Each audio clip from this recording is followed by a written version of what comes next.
Pasemos a otro punto. Ahora vamos a hablar de la personalidad en Roma.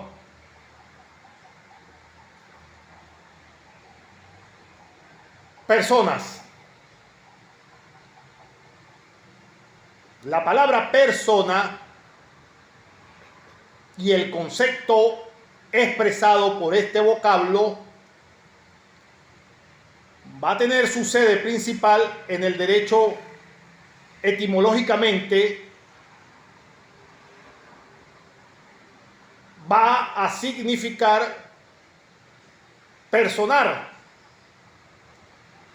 que etimológicamente significa sonar fuerte o resonar,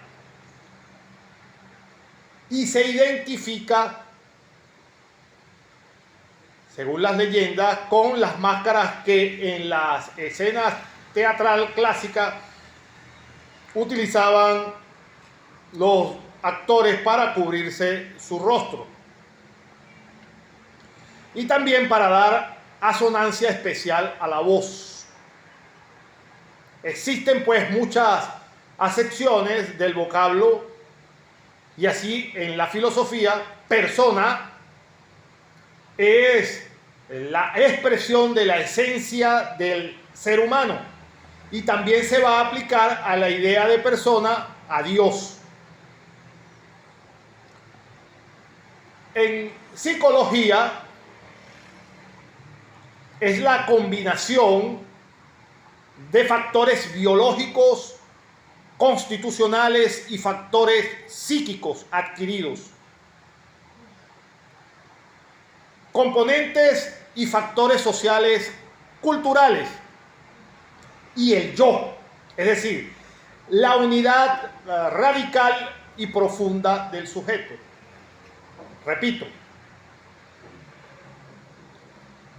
en psicología, persona es la combinación de factores biológicos constitucionales y también factores psíquicos. Componentes y factores sociales, culturales, y el yo. Es decir, la unidad radical y profunda del sujeto. Desde el punto de vista ético, la persona se define como el ser con fines propios que debe realizar su propia decisión.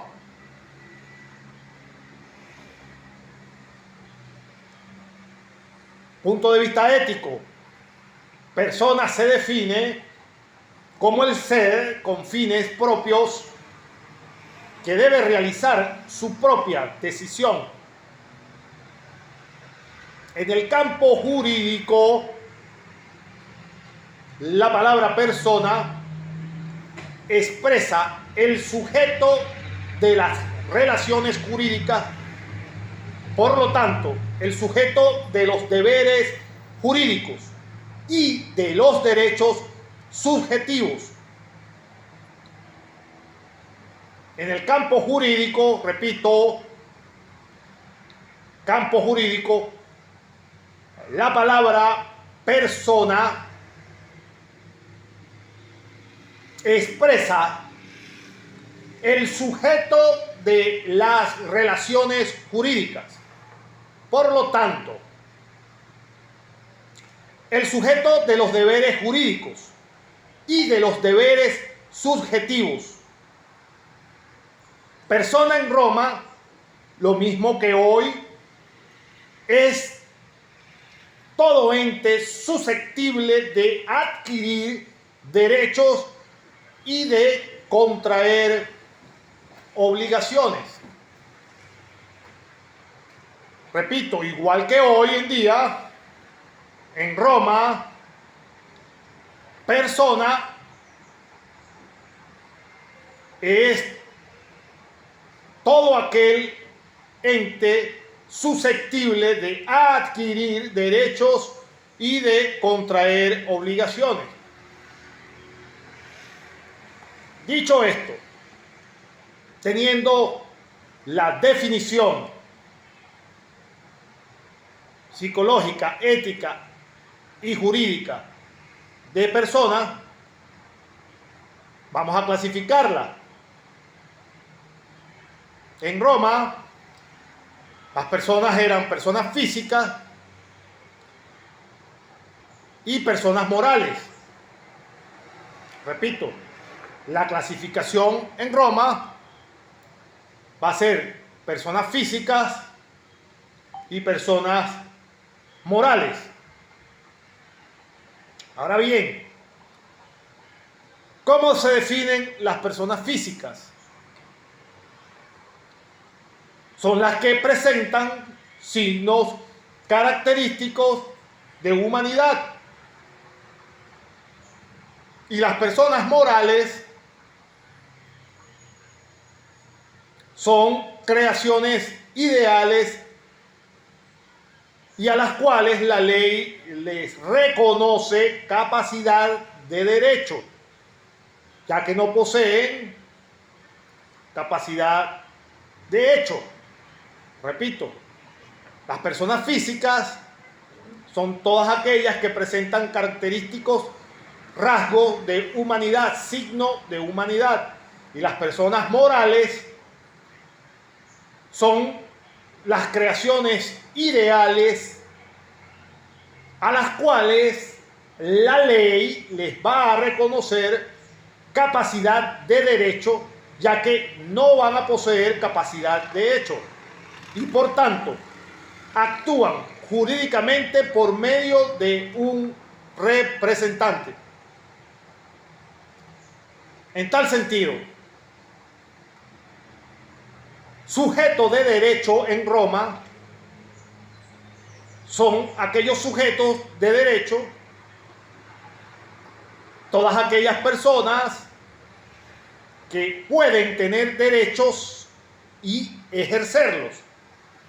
O sea, todas aquellas personas que están dotadas de capacidad jurídica. La personalidad jurídica conllevaba a la existencia en el sujeto de dos requisitos: una capacidad de derecho y una capacidad de hecho.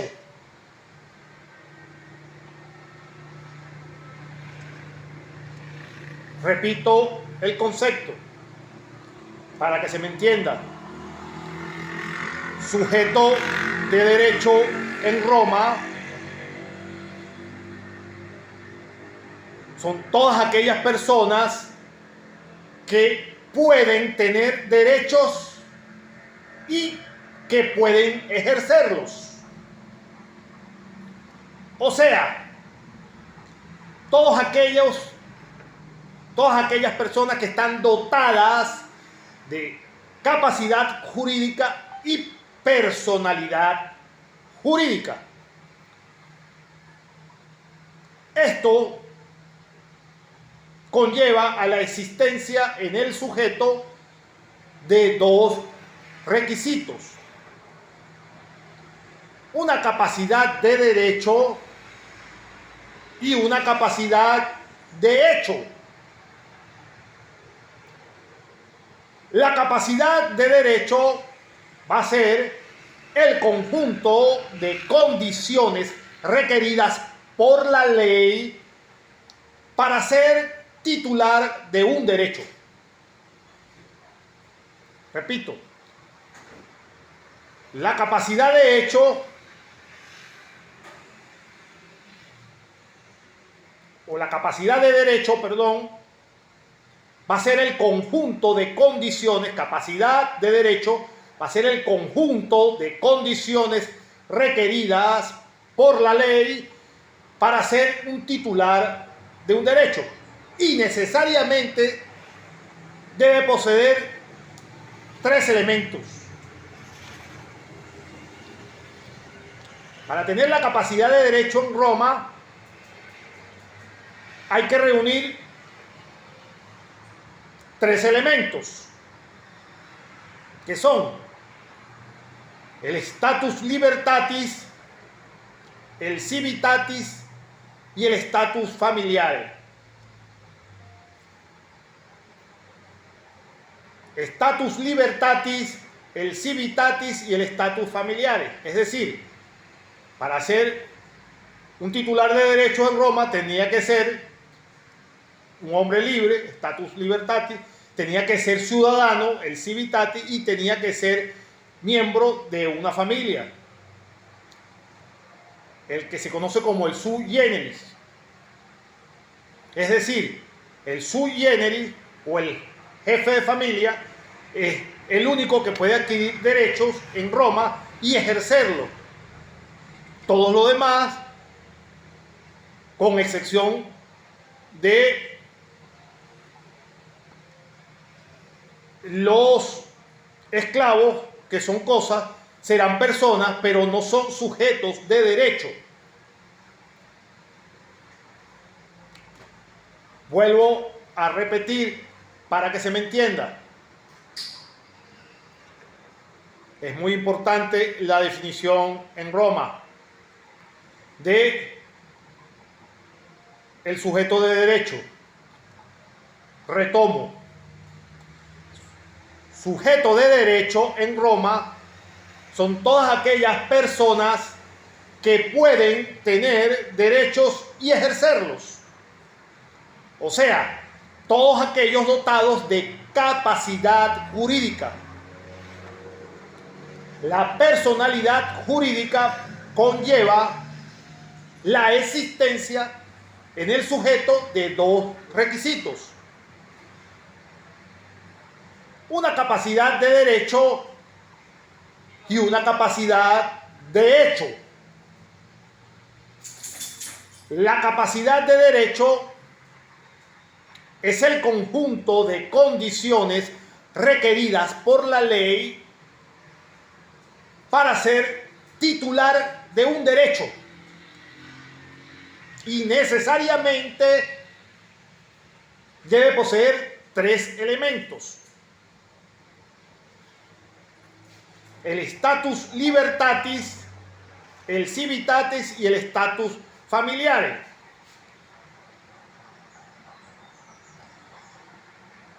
Es decir, ser sui juris. ¿Y qué significa ser sui juris?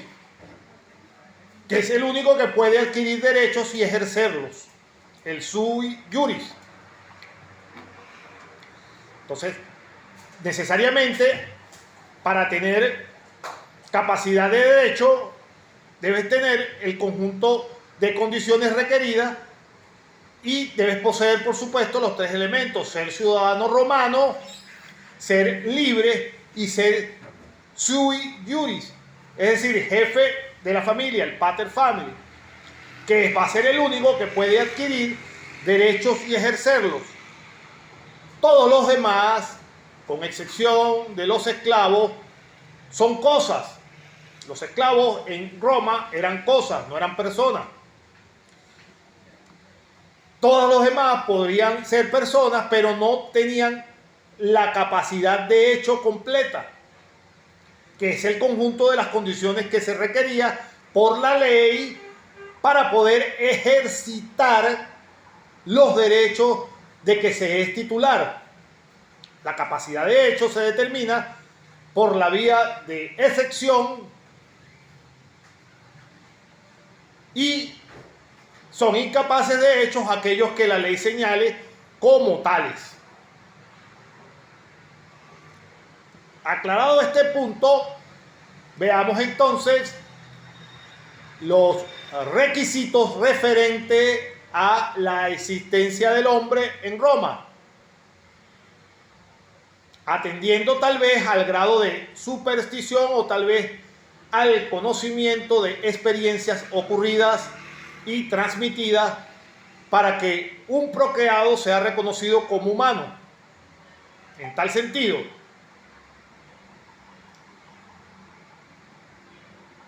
para ser considerado humano en la antigua Roma, debías cumplir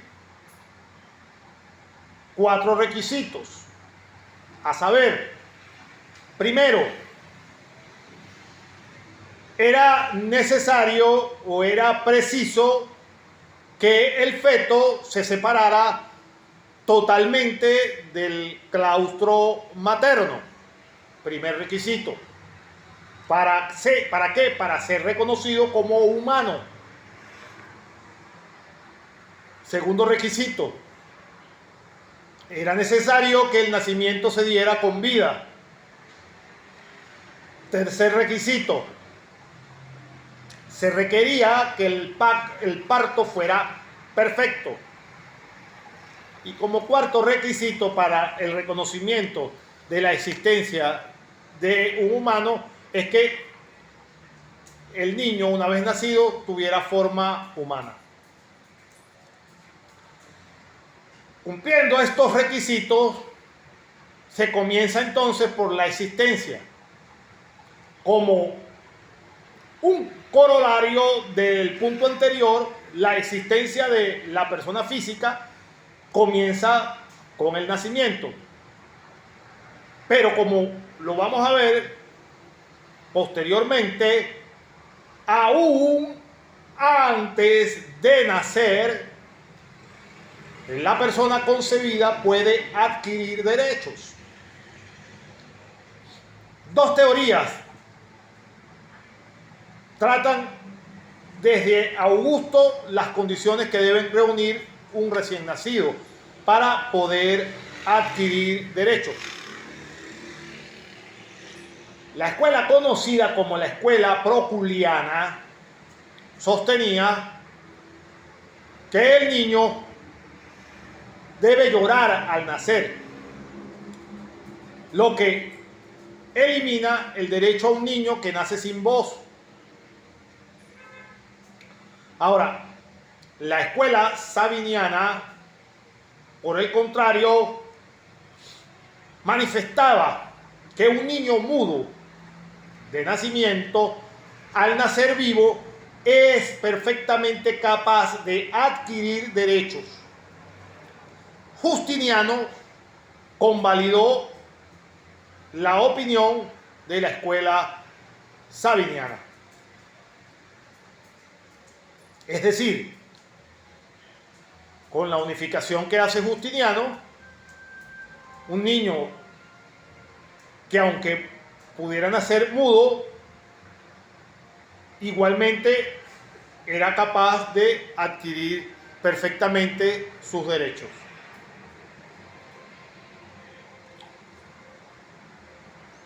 El naxiturus. ¿Qué significa el naxiturus? Significa el concebido aún no nacido.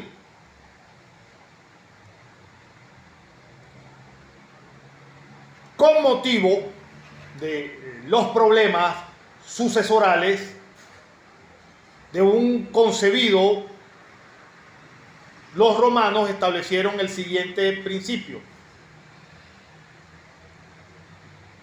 que no era necesario que el feto naciera o que nazca vivo para adquirir derechos. El feto en el vientre de la madre ya se consideraba entonces como nacido para todos aquellos que le favoreciera en virtud de una ficción jurídica. De manera tal que el no nacido tiene derecho a la vida, que es el primero y el pilar fundamental de los derechos, sin el cual los restantes derechos humanos no tendría ningún tipo de importancia. Esto exige entonces su respeto desde el inicio de la vida hasta su muerte.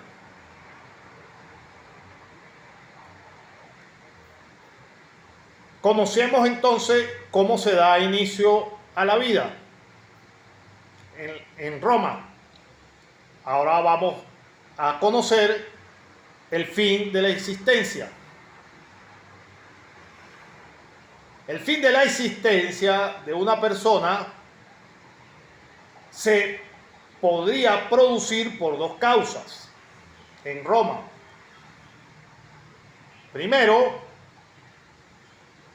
la muerte, la cual consistía, por supuesto, en la cesación de la actividad biológica del individuo y traía como consecuencia la apertura de la sucesión, la extinción de la patria potestad y el inicio del culto a la persona del difunto y a los sitios de su sepultura.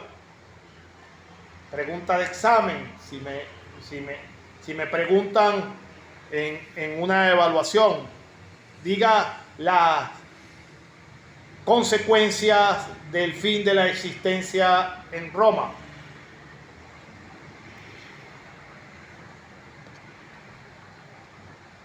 La muerte entonces va a consistir en la cesación de la actividad biológica de un individuo y va a traer como consecuencia la apertura de la sucesión, la extinción de la patria potestad y el inicio del culto a la persona del difunto y a los sitios de su sepultura. Número 2, del fin de la existencia, o segunda forma de perder la existencia.